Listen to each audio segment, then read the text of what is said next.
Cursed. From the Dark Kindred Spirits series. By Athena Floras. Prologue.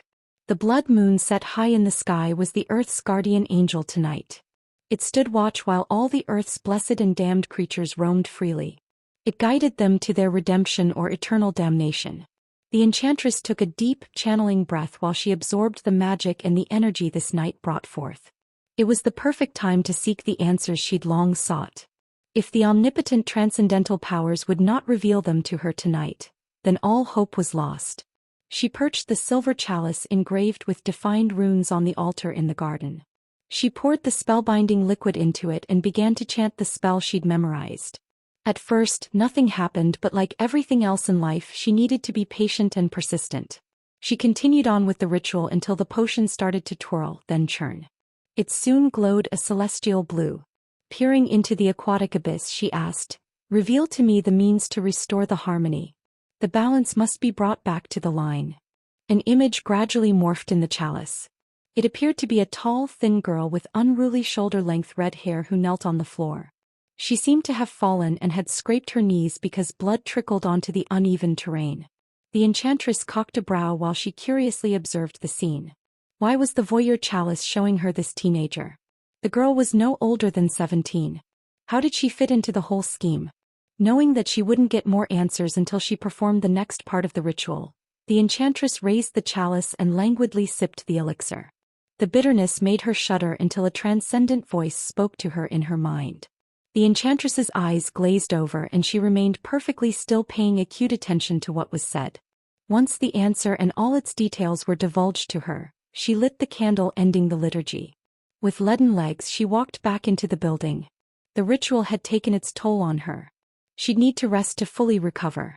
But before she could, she had to send a message. The Kindle needed to be laid down so that the catalyst could catch fire and set off the next chain of events. Unprecedented things would soon begin to happen. Chapter 1. Brianna Meadows thought that this would be her lucky day. She'd felt it the moment she'd awoken this morning. The uplifting energy surrounded her and urged her on.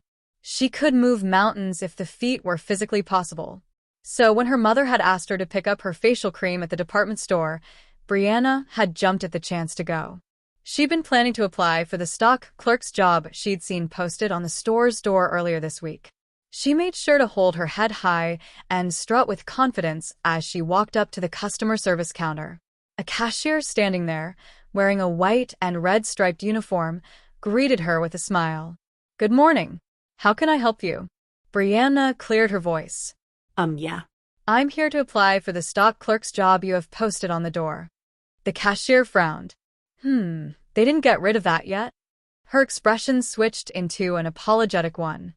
"I'm so sorry, but the job has already been filled." Oh. Brianna spun on the heel of her ballerina shoes, ready to head toward the cosmetics aisle when the cashier asked, "Did you bring your CV with you?" "Yes, I did." Brianna held up the manila envelope. She carried it in. "Why don't you give it to me? I'll give it to the manager. Maybe I'll keep you in mind when another job opening comes up." She smiled brightly. "That's very kind of you. Thanks." Brianna slid it to her on the sloping counter. As she walked away, she felt her heart stir. The cashier didn't have to go out of her way to accommodate Brianna like she did. Brianna was touched by her kind gesture, even though she had a strong hunch the store manager would most probably chuck her CV into the recycling bin. Casting her discouraging thoughts out of her mind, she moseyed over to get her mom's cream. Her mother had given her a $50 bill and told her to buy herself something with the change. The cream cost only $23.39, which left her with $25.61 to splurge on herself. She pressed the tips of her wild curls between her index finger and thumb. She wished she could tame them somewhat, so it didn't look like she'd just been electrocuted. She glided her hand along the edge of the shelf, perusing the selection of hair conditioners that would straighten her hair when she accidentally tipped a plastic bottle that rested close to the edge. Multiple bottles toppled to the floor. Laughter burst out behind her. She spun around to find Cynthia Doyle and Seraphina Peck, two of the popular girls at her school, covering their mouths, trying to muffle their chuckles.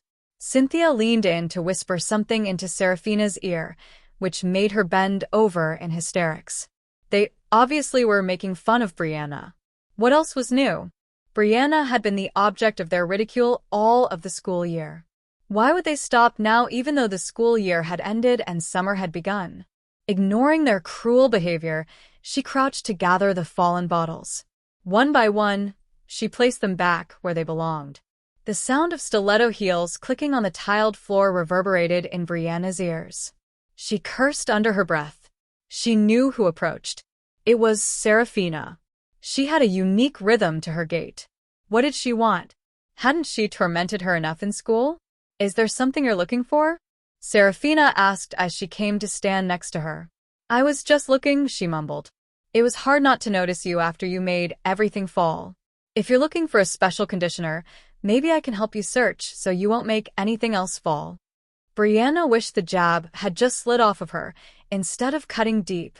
Glancing at the shelf, she replied, I was looking for something that could straighten my curls. Seraphina snorted. Well, you're looking in the wrong place for that. There isn't any over-the-counter product to tame your wild hair. You need super concentrated industrial products. You should go to a professional hairdresser who uses strong chemicals to straighten it. She would be your only hope. Yeah, right, Brianna grumbled as she walked away. She huffed, trying to rein in her frustrations and anger. Sometimes bad news was good news. The fact the job had already been filled was a blessing in disguise. She wouldn't have been able to work in the same store those two bullies worked.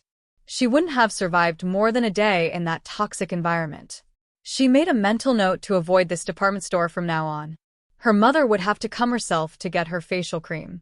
As she reached the exit, she rested her left foot awkwardly on the cracked concrete and she fell hard forward. Her knees absorbed the full brunt of the forceful hit as they made contact with the concrete. Pain shot through her legs and she gasped, trying to resist the discomfort. She'd been completely wrong about this day. It hadn't been her lucky day. It was the unluckiest one she'd had in a while. It couldn't possibly get worse, she thought. But she was so very wrong because from 20 feet away, she heard giggling. Cynthia and Seraphina were at it again.